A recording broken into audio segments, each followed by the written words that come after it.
I stood in the doorway of my sister Margaret's dining room, holding the casserole dish I'd spent all afternoon preparing.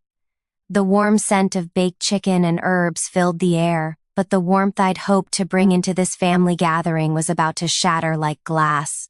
My 7-year-old niece, Emma, sat at the table, her blonde pigtails bouncing as she gestured excitedly to the empty chairs beside her.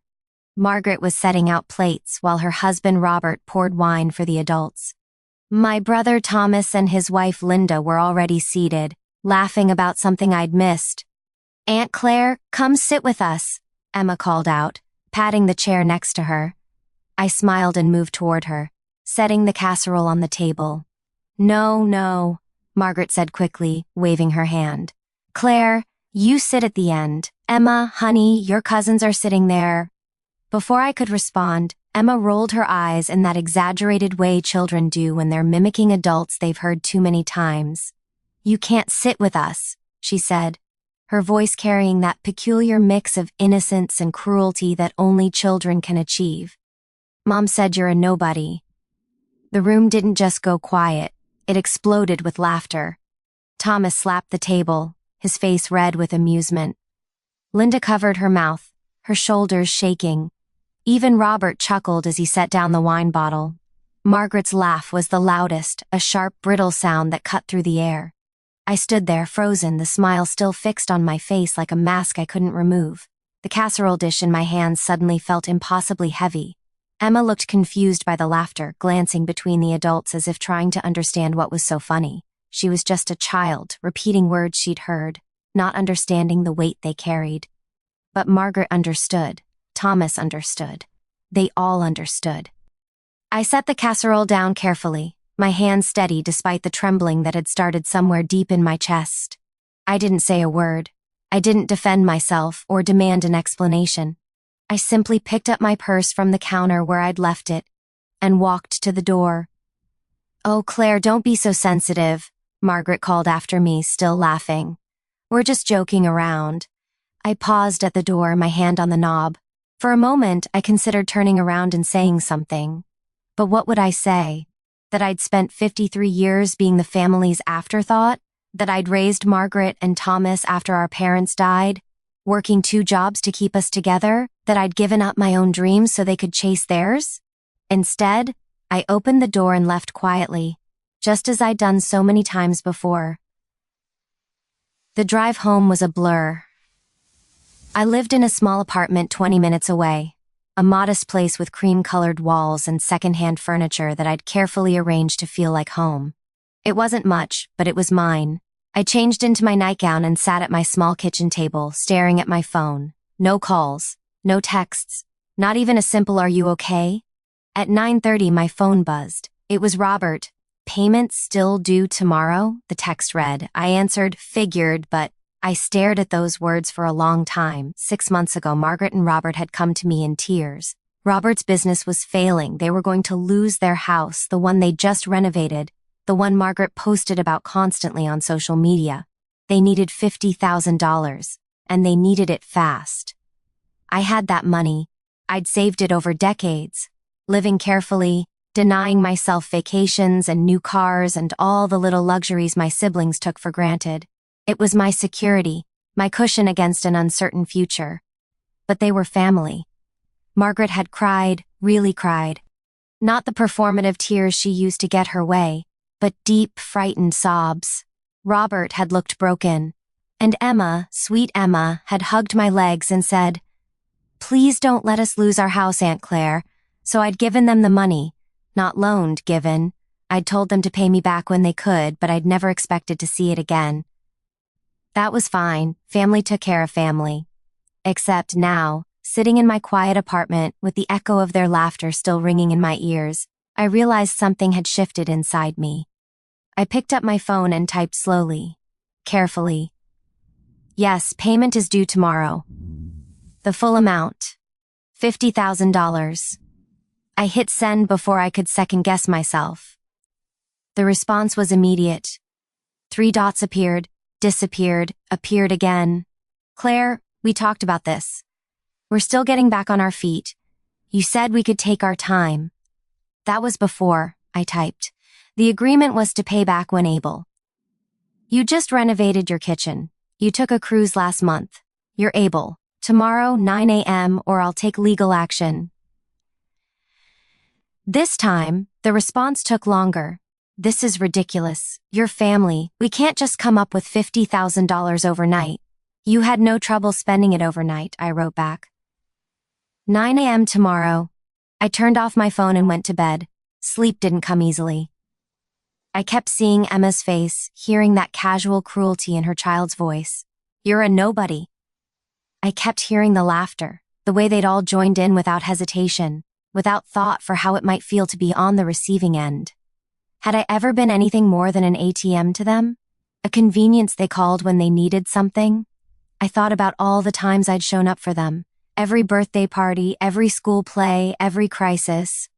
I thought about the years I'd spent raising Margaret and Thomas, the sacrifices I'd made. I thought about how I'd never asked for anything in return, except maybe a little respect, a little consideration. And I thought about how they'd laughed. Morning came slowly. I woke at dawn, made coffee, and turned on my phone. 17 missed calls, 32 text messages. I scrolled through them. Margaret had called 9 times. Thomas had texted repeatedly. There were messages from Linda, from Robert, even one from my elderly Aunt Beatrice who I hadn't spoken to in months. I deleted them all without reading them. At 8:15 my doorbell rang. I wasn't surprised. I'd expected this. I put down my coffee, smoothed my skirt, and walked to the door. Margaret stood on my doorstep, her face blotchy and makeup-free. Robert was behind her, looking haggard.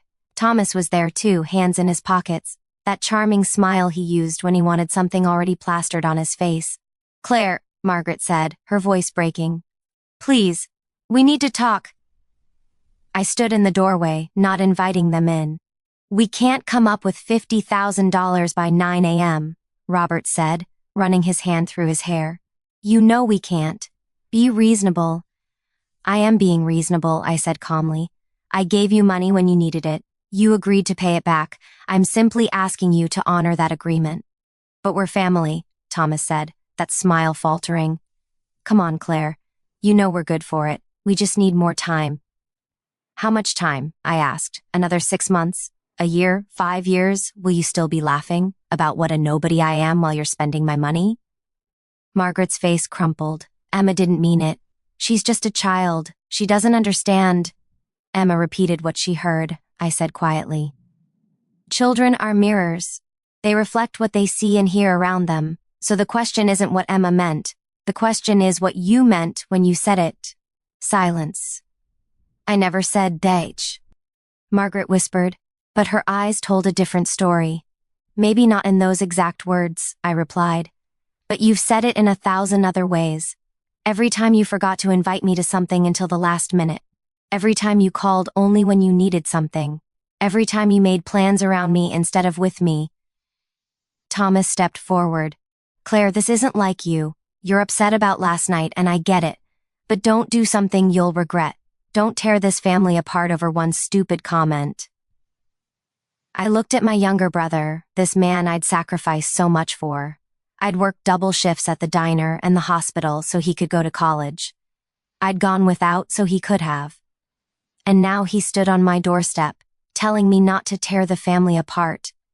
I'm not tearing anything apart, I said. I'm simply asking to be treated with the same respect you'd give a stranger. Actually, less than that. I'm asking for what was promised. 9 a.m., the full amount, or I'll see you in court. I closed the door. The pounding started immediately. The pleading, the shouting, the promises. I walked to my bedroom, turned on the radio, and let their voices fade into background noise. At 9 a.m. exactly, I called my lawyer, David Chen, a patient man in his 60s who'd handled my will and a few other legal matters over the years. David, I said, I need you to draft a formal demand letter. And I want to understand my options for recovering a debt. Of course, he said, all business. Can you tell me about the situation? I explained everything, the loan, the agreement, the lack of any written contract. David listened without interrupting. Without a written agreement, this will be more complicated, he said finally. But not impossible. Do you have any evidence of the transaction? Bank transfers, texts acknowledging the debt, anything? Yes, I said. I have. The bank transfer. And I have text messages from last night where Robert acknowledged the debt and asked about payment terms. That helps significantly. I'll draft the demand letter. But Claire, I have to ask, are you sure about this? Family disputes can get very ugly very quickly. I'm sure, I said. They've already made it ugly. I'm just making it official. By noon, the calls had intensified. My phone rang constantly.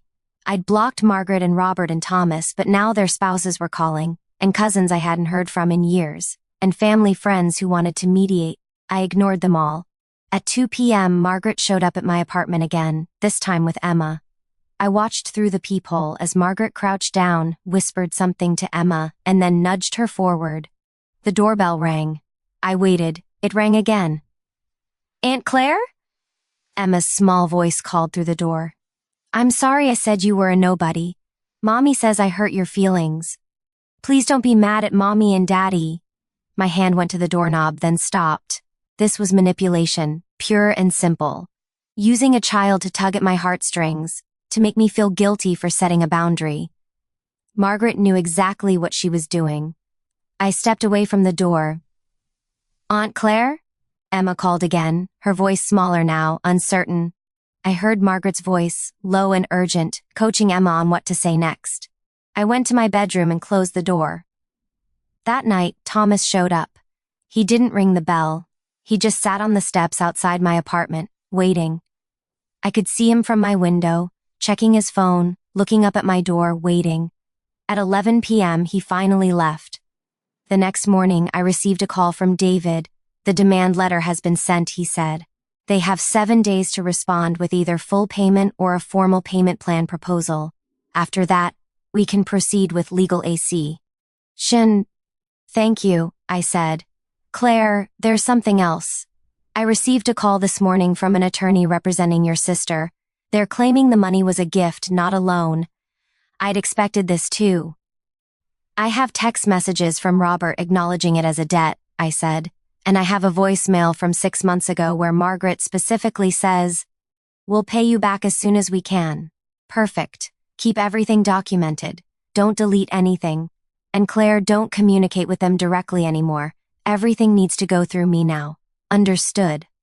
For 3 days, my phone was a constant buzz of notifications. Family members I barely remembered were suddenly very concerned about my well-being.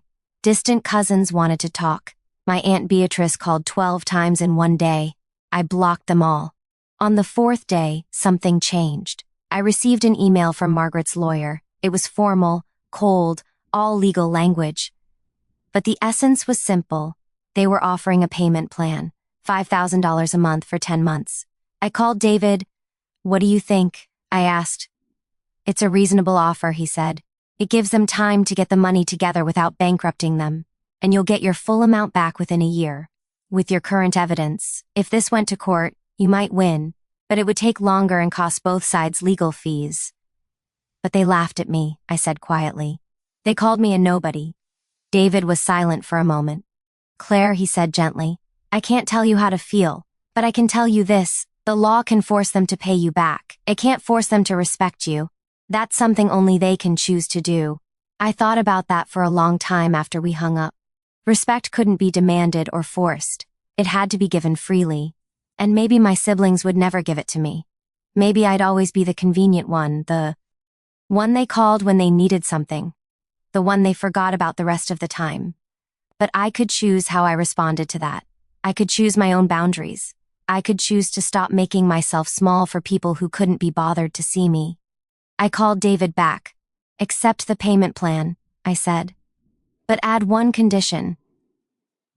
Every interaction going forward happens through lawyers. No family dinners, no holidays, no casual drop-bys. They pay the debt, and then we're done." "Are you sure?" David asked. "I'm sure." The agreement was signed 2 days later. For the first time in months, maybe years, I felt like I could breathe. I started doing things I'd always put off. I joined a book club at the local library. I signed up for a watercolor painting class at the community center. I took a weekend trip to the coast by myself and watched the sunset over the ocean. I made friends, real friends, people who called just to chat, who invited me to things, because they enjoyed my company, not because they needed something. Margaret's first payment arrived exactly on time, so did the second. And the third, I never heard from any of them directly. 6 months into the payment plan, I received an unexpected visitor. Emma stood at my door with Robert. She was holding a hand-drawn picture, and Robert looked uncomfortable. "I'm sorry," Robert said before I could speak. "I know the agreement says no contact, but Emma's been asking about you. She made this picture and wanted to give it to you herself. If you don't want us here, we'll go. I understand." I looked down at Emma. She'd grown in 6 months, her face a little longer, a little less childlike. "I made this for you," she said, holding up the picture. It was a crayon drawing of 2 figures holding hands. "That's you and me. I'm sorry I said you were a nobody. My teacher says everybody is somebody." I took the picture, my throat tight. "Thank you, Emma," I said. "This is beautiful. Do you still love me?" she asked, her eyes wide and worried. I crouched down to her level. "I never stopped loving you," I said. "Not for 1 second. But sometimes, people we love hurt us. And when that happens, we need to take care of ourselves. Do you understand?" She nodded slowly. "Like when Mommy sends me to time out when I'm mean to other kids?" "Something like that," I said. Robert cleared his throat. "Claire, I know I can't undo what happened, what we all did. But I want you to know that I'm sorry. Really sorry. Not because of the money, but because you deserved better than how we treated you." I stood up, still holding Emma's picture. "Thank you for saying that," I said. "It means more than you know." "Is there any chance?" Robert began, then stopped. "Is there any way we could earn back your trust? Not now, I know. But someday?" I thought about it. "I don't know," I said honestly. "Maybe. But it would take time. And it would take real change. Not just words." "I understand," he said. He put his hand on Emma's shoulder. "Come on, sweetheart. Let's let Aunt Claire get back to her day." As they walked away, Emma turned back and waved. I waved back, watching until they disappeared around the corner. That night, I hung Emma's picture on my refrigerator. The payments continued. Month 7, month 8, month 9. In month 10, I received the final payment along with a letter. It was from Margaret, handwritten on cream-colored stationery. "Claire," it began. "I've started this letter 100 times and thrown it away 100 times. Nothing I write feels adequate. How do you apologize for a lifetime of taking someone for granted? How do you make up for treating someone who sacrificed everything for you like they don't matter? I can't. I know I can't. But I need you to know that I see it now. I see hat you did for us. I see how we repaid you, and I see what I taught my daughter about how to treat people who love us. I'm working on being better. I'm working on teaching Emma better. I don't expect you to forgive me. I don't expect you to want a relationship with us again. But I needed you to know that what happened that night changed me. It made me look at myself, and I didn't like what I saw. You deserve better. You deserve better, and I'm sorry it took losing you to make me see that. With love and regret, Margaret." I read the letter 3 times. Then I put it in a drawer and went about my day. 2 weeks later, I received a call from an unknown number. Against my better judgment, I answered. "Claire?" "It's Thomas." I almost hung up, but something in his voice stopped me. "I'm not calling about the money," he said quickly. "You were paid back. This is different. Can I please just have 5 minutes? 3 minutes, I said. "I've been in therapy," he said. After everything that happened, Linda insisted. She said if I didn't deal with my issues, she was done. So I went. "And Claire, I've been talking about you, about our childhood, about how you raised us after Mom and Dad died." He paused. I waited. "I never said thank you," he continued, his voice thick with emotion. "Not really. I never acknowledged what you gave up for us. I never saw you as a person with your own dreams and your own life. I just saw you as someone who was supposed to take care of things. Take care of us. And when you kept doing it, when you kept showing up and helping and giving, I thought that meant you didn't need anything from us. I thought you were fine. But you weren't fine. You were just good at hiding it." "Yes," I said quietly. I I don't expect you to forgive me, Thomas said. I don't even know if I deserve the chance to ask. But I wanted you to know that I'm sorry, really really sorry. And I'm trying to be better, for my kids, for Linda, for myself. That's good, I said. I'm glad you're doing that work. Is there any chance, he asked, his voice small, that someday we could try again? Not go back to how things were, but start fresh? Build something new? I looked around my apartment, at the life I'd built for myself in these months of silence and solitude. I looked at the paintings I'd started hanging on the walls, the books stacked on my coffee table, the photos from my weekend trips. I'd spent so many years being what other people needed me to be. The caretaker, the helper, the one who fixed things and asked for nothing in return. But I wasn't nobody. I'd never been nobody. I'd just been invisible to people who didn't know how to see me. Maybe, I said finally, maybe someday, but it would be on my terms. With boundaries, with respect. Yes, Thomas said immediately. Absolutely yes. Then we'll see, I said. Call me in 6 months. We'll talk. Thank you, he whispered. Thank you, Claire. After we hung up, I sat in my favorite chair by the window and watched the afternoon light paint golden squares on my floor. I thought about forgiveness and what it meant. I thought about family and what it should be. I thought about second chances and whether people really changed. I didn't have all the answers, maybe I never would, but I knew this, I would never again make myself small for people who couldn't appreciate my size. I would never again give pieces of myself to people who treated those pieces like nothing. And if my family wanted back into my life, they would have to earn it. Not with money or apologies or grand gestures, but with consistent, sustained respect, with seeing me, with valuing me. It was a bright autumn afternoon when Margaret called. It had been almost a year since that disastrous dinner. Claire, she said when.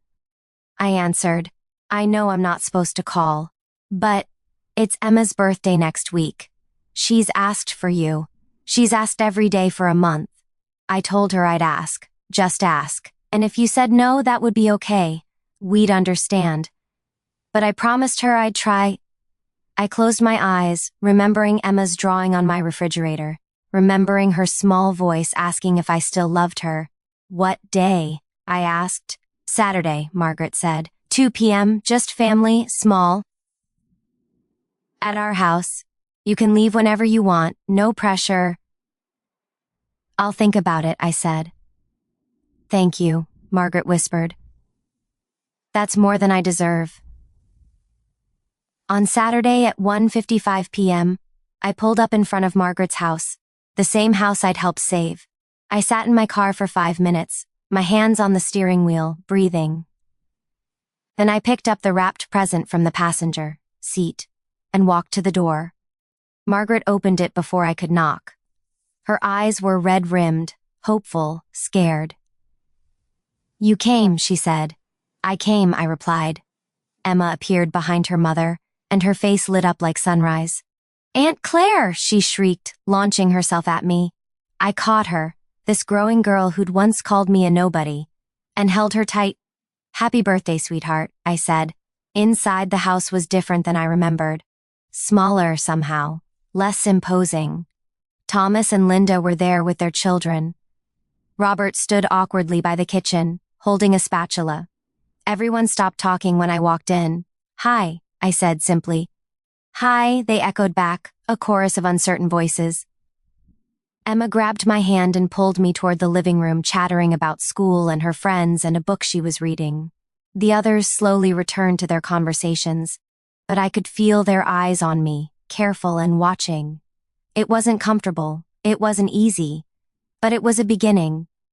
During cake, Emma stood up on her chair. I want to say thing, she announced in that unself-conscious way of 8-year-olds. Aunt Claire is somebody. She's somebody really important. And I'm sorry I said she wasn't. She's my favorite aunt. I'm your only aunt, I said, smiling. Then it's a good thing you're my favorite, Emma replied seriously, and everyone laughed. But it was different laughter this time. Gentler, inclusive, the kind that wrapped around everyone instead of excluding someone. I didn't stay long. 2 hours, then I made my excuses. Margaret walked me to the door. "Thank you for coming," she said. "It means everything.